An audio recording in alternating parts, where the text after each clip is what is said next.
12 Rules for by Jordan Peterson. Rule 6. Set your house in perfect order before you criticize the world. A religious problem. It does not seem reasonable to describe the young man who shot 20 children and 6 staff members at Sandy Hook Elementary School in Newtown, Connecticut, in 2012 as a religious person. This is equally true for the Colorado theater gunmen and the Columbine High School killers. But these murderous individuals had a problem with reality that existed at a religious depth. As one of the members of the Columbine duo wrote, "The human race isn't worth fighting for, only worth killing. Give the earth back to the animals. They deserve it infinitely more than we do. Nothing means anything anymore." People who think such things view being itself as inequitable and harsh to the point of corruption, and human being, in particular, as contemptible. They appoint themselves supreme adjudicators of reality and find it wanting. They are the ultimate critics. The deeply cynical writer continues, "If you recall your history, the Nazis came up with a final solution to the Jewish problem. Kill them all. Well, in case you haven't figured it out, I say kill mankind. No one should survive." For such individuals, the world of experience is insufficient and evil, so to hell with everything. What is happening when someone comes to think in this manner? A great German play, Faust, a tragedy, written by Johann Wolfgang von Goethe, addresses that issue. The play's main character, a scholar named Heinrich Faust, trades his immortal soul to the devil, Mephistopheles. In return, he receives whatever he desires while still alive on earth. In Goethe's play, Mephistopheles is the eternal adversary of being. He has a central, defining credo. "I am the spirit who negates, and rightly so, for all that comes to be deserves to perish, wretchedly. It were better nothing would begin."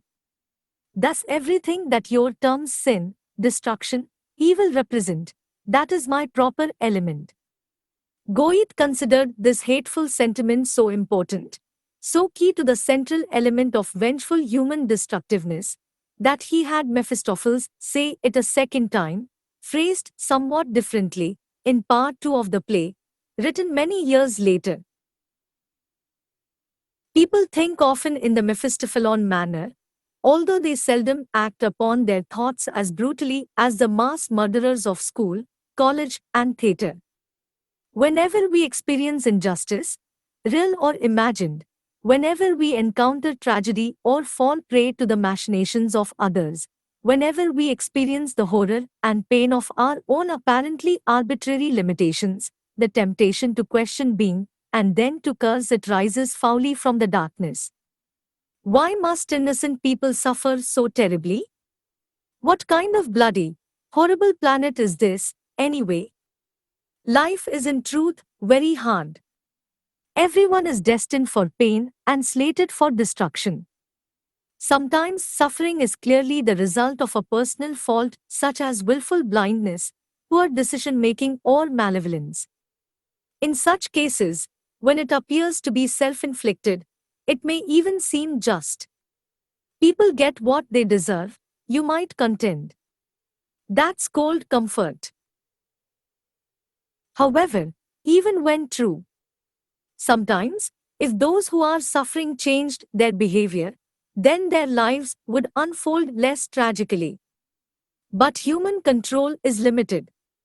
Susceptibility to despair, disease, aging, and death is universal. In the final analysis, we do not appear to be the architects of our own fragility. Whose fault is it, then? People who are very ill, or, worse, who have a sick child, will inevitably find themselves asking this question, whether they are religious believers or not. The same is true of someone who finds his shirt sleeve caught in the gears of a giant bureaucracy, who is suffering through a tax audit, or fighting an interminable lawsuit or divorce. And it's not only the obviously suffering who are tormented by the need to blame someone or something for the intolerable state of their being. At the height of his fame, influence, and creative power, for example, the towering Leo Tolstoy himself began to question the value of human existence. He reasoned in this way: my position was terrible. I knew that I could find nothing in the way of rational knowledge except a denial of life, and in faith I could find nothing except a denial of reason, and this was even more impossible than a denial of life. According to rational knowledge, it followed that life is evil, and people know it. They do not have to live, yet they have lived, and they do live, just as I myself had lived, even though I had known for a long time that life is meaningless and evil. Try as he might, Tolstoy could identify only four means of escaping from such thoughts. One was retreating into childlike ignorance of the problem. Another was pursuing mindless pleasure. The third was continuing to drag out a life that is evil and meaningless, knowing beforehand that nothing can come of it. He identified that particular form of escape with weakness. The people in this category know that death is better than life, but they do not have the strength to act rationally and quickly put an end to the delusion by killing themselves. Only the fourth and final mode of escape involved strength and energy. It consists of destroying life once one has realized that life is evil and meaningless. Tolstoy relentlessly followed his thoughts. Only unusually strong and logically consistent people act in this manner. Having realized all the stupidity of the joke that is being played on us, and seeing that the blessings of the dead are greater than those of the living, and that it is better not to exist, they act and put an end to this stupid joke. And they use any means of doing it: a rope around the neck, water, a knife in the heart, a train. Tolstoy wasn't pessimistic enough. The stupidity of the joke being played on us does not merely motivate suicide. It motivates murder, mass murder, often followed by suicide. That is a far more effective existential protest. By June of 2016, unbelievable as it may seem, there had been 1,000 mass killings, defined as 4 or more people shot in a single incident, excluding the shooter, in the US in 1,260 days. That's one such event on 5 of every 6 days, for more than 3 years. Everyone says, we don't understand. How can we still pretend that? Tolstoy understood, more than a century ago. The ancient authors of the biblical story of Cain and Abel understood, as well, more than 20 centuries ago. They described murder as the first act of post-Edenic history, and not just murder, but fratricidal murder.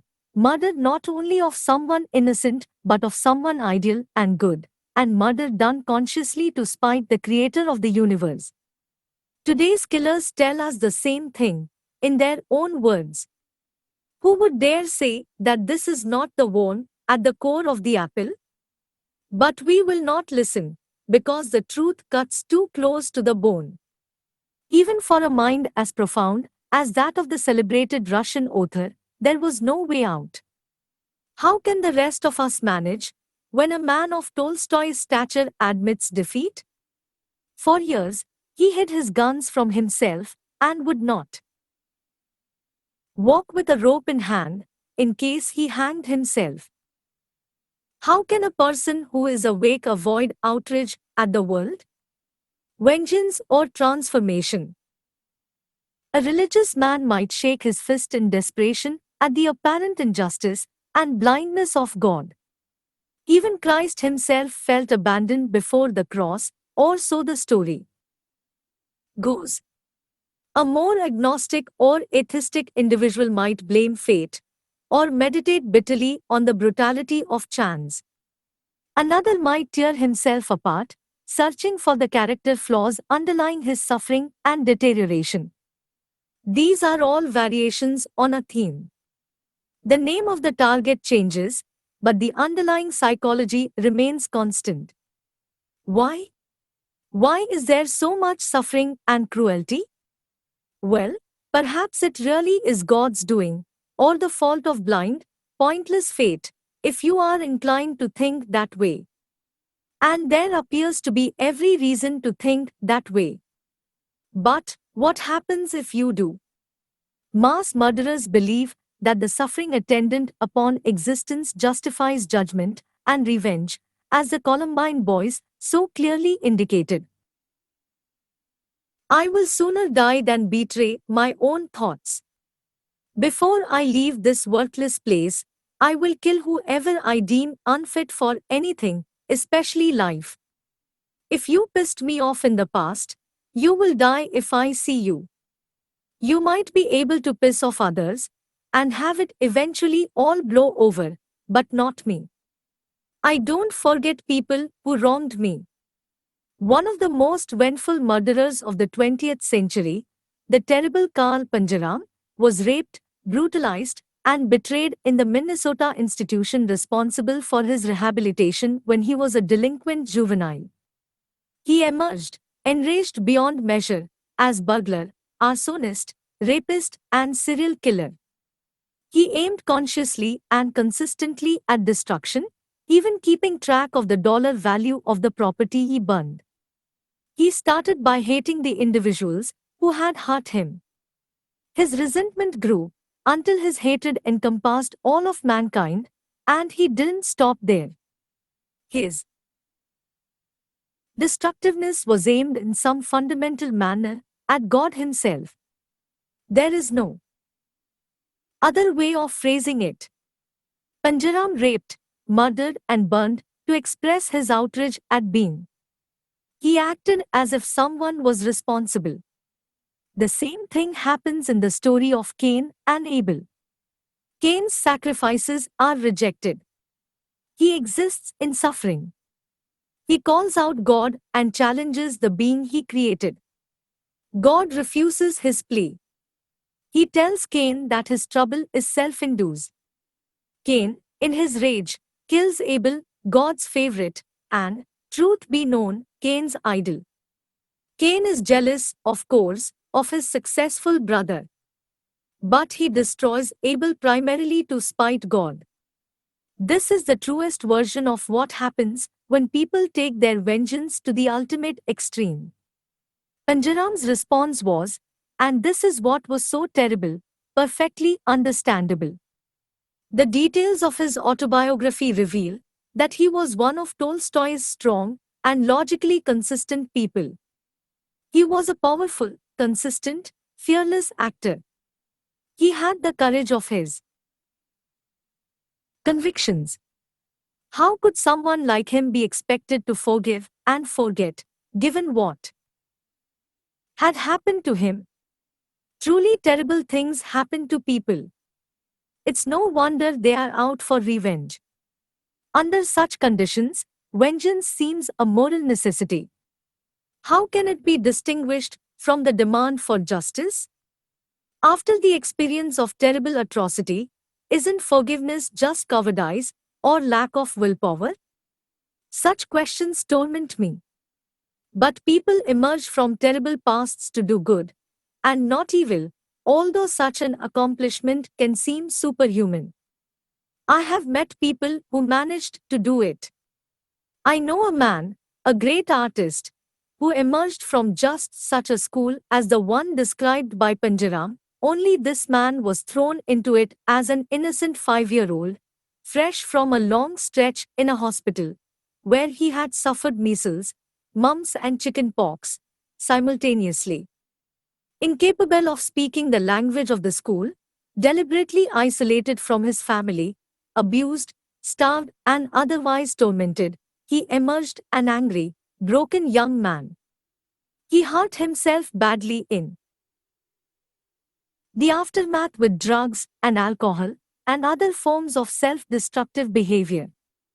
He detested everyone, God, himself, and blind fate included. But he put an end to all of that. He stopped drinking. He stopped hating, although it still emerges in flashes. He revitalized the artistic culture of his native tradition and trained young men to continue in his footsteps. He produced a 50-foot totem pole memorializing the events of his life, and a canoe, 40 feet long, from a single log of a kind rarely if ever produced now. He brought his family together and held a great potlatch with 16 hours of dancing and hundreds of people in attendance to express his grief and make peace with the past.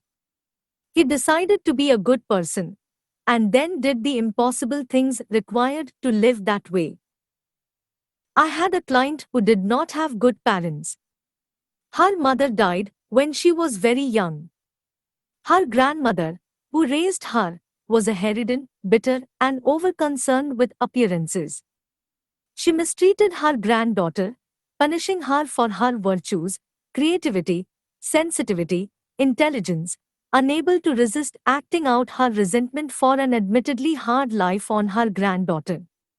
She had a better relationship with her father, but he was an addict who died, badly, while she cared for him. My client had a son. She perpetuated none of this with him. He grew up truthful, and independent, and hardworking, and smart. Instead of widening the tear in the cultural fabric she inherited, and transmitting it, she sewed it up. She rejected the sins of her forefathers. Such things can be done. Distress, whether psychic, physical, or intellectual, need not at all produce nihilism, that is, the radical rejection of value, meaning, and desirability. Such distress always permits a variety of interpretations. Nietzsche wrote those words. What he meant was this: people who experience evil may certainly desire to perpetuate it, to pay it forward. But it is also possible to learn good by experiencing evil. A bullied boy can mimic his tormentors. But he can also learn from his own abuse that it is wrong to push people around and make their lives miserable. Someone tormented by her mother can learn from her terrible experiences how important it is to be a good parent. Many, perhaps even most, of the adults who abuse children were abused themselves as children. However, the majority of people who were abused as children do not abuse their own children. This is a well-established fact, which can be demonstrated simply, arithmetically, in this way: if one parent abused 3 children, and each of those children had 3 children, and so on, then there would be 3 abusers the first generation, 9 the second, 27 the third, 81 the fourth, and so on exponentially. After 20 generations, more than 10 billion would have suffered childhood abuse, more people than currently inhabit the planet. But instead, abuse disappears across generations. People constrain its spread. That's a testament to the genuine dominance of good over evil in the human heart. The desire for vengeance, however justified, also bars the way to other productive thoughts. The American English poet T.S. Eliot explained why, in his play, The Cocktail Party, one of his characters is not having a good time of it. She speaks of her profound unhappiness to a psychiatrist. She says she hopes that all her suffering is her own fault. The psychiatrist is taken aback. He asks why.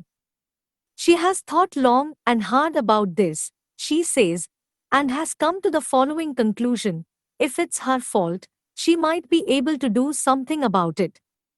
If it's God's fault, however, if reality itself is flawed, hellbent on ensuring her misery, then she is doomed. She couldn't change the structure of reality itself, but maybe she could change her own life. Alexander Solzhenitsyn had every reason to question the structure of existence when he was imprisoned in a Soviet labor camp in the middle of the terrible 20th century. He had served as a soldier on the ill-prepared Russian front lines in the face of a Nazi invasion. He had been arrested, beaten and thrown into prison by his own people. Then he was struck by cancer. He could have become resentful and bitter. His life had been rendered miserable by both Stalin and Hitler, two of the worst tyrants in history. He lived in brutal conditions. Vast stretches of his precious time were stolen from him and squandered. He witnessed the pointless and degrading suffering and death of his friends and acquaintances. Then he contracted an extremely serious disease. Solzhenitsyn had cause to curse God. Job himself barely had it as hard. But the great writer, the profound, spirited defender of truth, did not allow his mind to turn towards vengeance and destruction.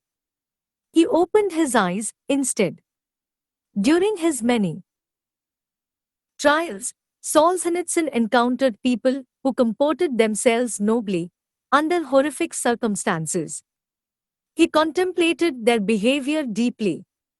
Then he asked himself the most difficult of questions: had he personally contributed to the catastrophe of his life? If so, how? He remembered his unquestioning support of the Communist Party in his early years. He reconsidered his whole life. He had plenty of time in the camps. How had he missed the mark in the past? How many times had he acted against his own conscience, engaging in actions that he knew to be wrong? How many times had he betrayed himself and lied? Was there any way that the sins of his past could be rectified, atoned for, in the muddy hell of a Soviet gulag? Solzhenitsyn pored over the details of his life with a fine-toothed comb. He asked himself a second question, and a third. Can I stop making such mistakes now? Can I repair the damage done by my past failures now? He learned to watch and to listen. He found people he admired, who were honest, despite everything. He took himself apart, piece by piece, let what was unnecessary and harmful die, and resurrected himself. Then he wrote The Gulag Archipelago, a history of the Soviet prison camp system. It's a forceful, terrible book, written with the overwhelming moral force of unvarnished truth.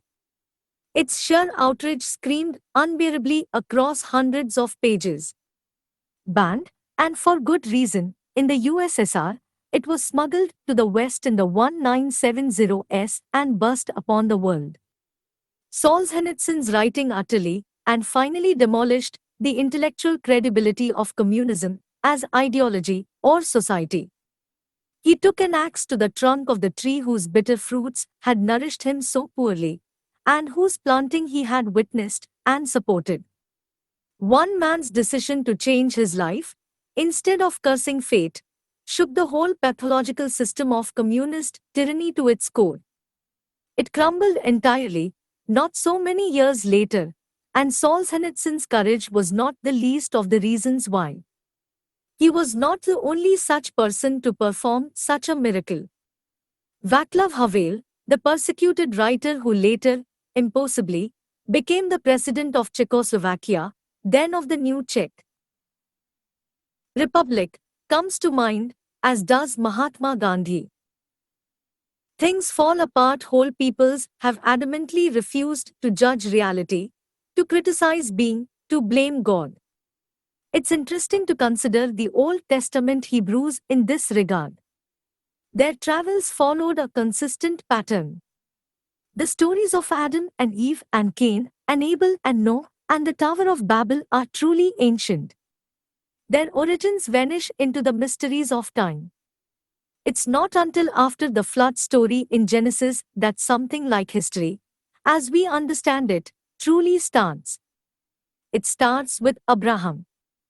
Abraham's descendants become the Hebrew people of the Old Testament, also known as the Hebrew Bible. They enter a covenant with Yahweh, with God, and begin their recognizably historical adventures. Under the leadership of a great man, the Hebrews organize themselves into a society and then an empire. As their fortunes rise, success breeds pride and arrogance. Corruption raises its ugly head. The increasingly hubristic state becomes obsessed with power, begins to forget its duty to the widows and orphans, and deviates from its age old agreement with God. A prophet arises. He brazenly and publicly reviles the authoritarian king and faithless country for their failures before God, an act of blind courage, telling them of the terrible judgment to come. When his wise words are not completely ignored, they are heeded too late. God smites his wayward people, dooming them to abject defeat in battle and generations of subjugation. The Hebrews repent, at length, blaming their misfortune on their own failure to adhere to God's word. They insist to themselves that they could have done better. They rebuild their state, and the cycle begins again. This is life. We build structures to live in. We build families and states and countries. We abstract the principles upon which those structures are founded and formulate systems of belief. At first, we inhabit those structures and beliefs like Adam and Eve in paradise. But success makes us complacent. We forget to pay attention. We take what we have for granted. We turn a blind eye. We fail to notice that things are changing or that corruption is taking root. And everything falls apart. Is that the fault of reality, of God? Or do things fall apart because we have not paid sufficient attention? When the hurricane hit New Orleans and the town sunk under the waves, was that a natural disaster? The Dutch prepared their dikes for the worst storm in 10,000 years. Had New Orleans followed that example, no tragedy would have occurred. It's not that no one knew. The Flood Control Act of 1965 mandated improvements in the levee system that held back Lake Pontchartrain. The system was to be completed by 1978. 40 years later, only 60% of the work had been done. Willful blindness and corruption took the city down. A hurricane is an act of God. But failure to prepare, when the necessity for preparation is well known, that's sin. That's failure to hit the mark. And the wages of sin is death. Romans 6:23. The ancient Jews always blamed themselves when things fell apart.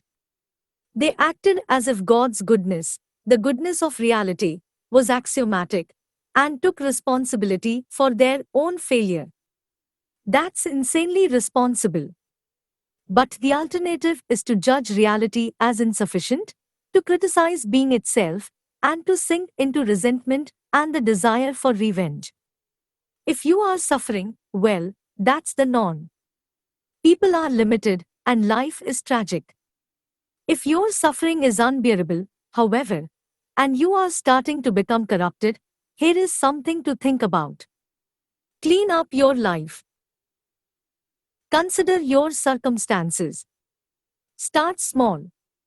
Have you taken full advantage of the opportunities offered to you? Are you working hard on your career, or even your job, or are you letting bitterness and resentment hold you back and drag you down? Have you made peace with your brother? Are you treating your spouse and your children with dignity and respect? Do you have habits that are destroying your health and well-being? Are you truly shouldering your responsibilities?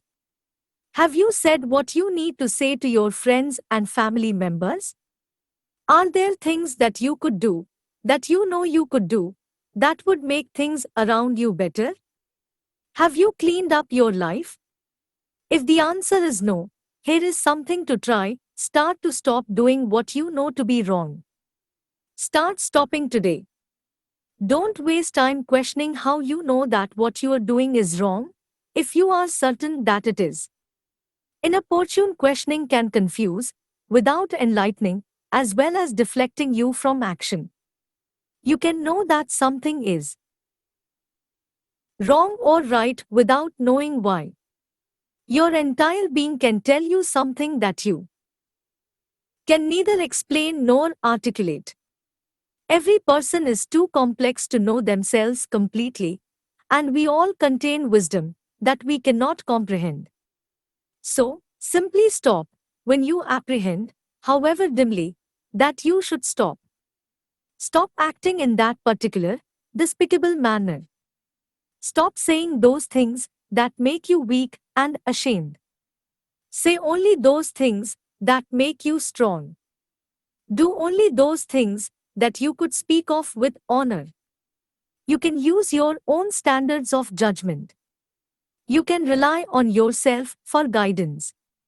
You don't have to adhere to some external, arbitrary code of behavior, although you should not overlook the guidelines of your culture. Life is short, and you don't have time to figure everything out on your own. The wisdom of the past was hard earned, and your dead ancestors may have something useful to tell you. Don't blame capitalism, the radical left, or the iniquity of your enemies. Don't. Don't blame capitalism, the radical left, or the iniquity of your enemies. Don't reorganize the state until you have ordered your own experience. Have some humility. If you cannot bring peace to your household, how dare you try to rule a city? Let your own soul guide you. Watch what happens over the days and weeks. When you are at work, you will begin to say what you really think. You will start to tell your wife, or your husband, or your children, or your parents, what you really want and need. When you know that you have left something undone, you will act to correct the omission. Your head will start to clear up as you stop filling it with lies. Your experience will improve as you stop distorting it with inauthentic actions. You will then begin to discover new, more subtle things that you are doing wrong. Stop doing those too. After some months and years of diligent effort, your life will become simpler and less complicated. Your judgment will improve. You will untangle your past. You will become stronger and less bitter. You will move more confidently into the future. You will stop making your life unnecessarily difficult. You will then be left with the inevitable bare tragedies of life, but they will no longer be compounded with bitterness and deceit. Perhaps you will discover that your now less corrupted soul, much stronger than it might otherwise have been, is now able to bear those remaining, necessary, minimal, inescapable tragedies. Perhaps you will even learn to encounter them so that they stay tragic, merely tragic, instead of degenerating into outright hellishness. Maybe your anxiety, and hopelessness, and resentment, and anger, however murderous, initially, will recede. Perhaps your uncorrupted soul will then see its existence as a genuine good, as something to celebrate, even in the face of your own vulnerability. Perhaps you will become an ever more powerful force for peace and whatever is good. Perhaps you will then see that if all people did this in their own lives, the world might stop being an evil place. After that, with continued effort, perhaps it could even stop being a tragic place. Who knows what existence might be like if we all decided to strive for the best? Who knows what eternal heavens might be established by our spirits, purified by truth, aiming skyward, right here on the fallen earth? Set your house in perfect order before you criticize the world.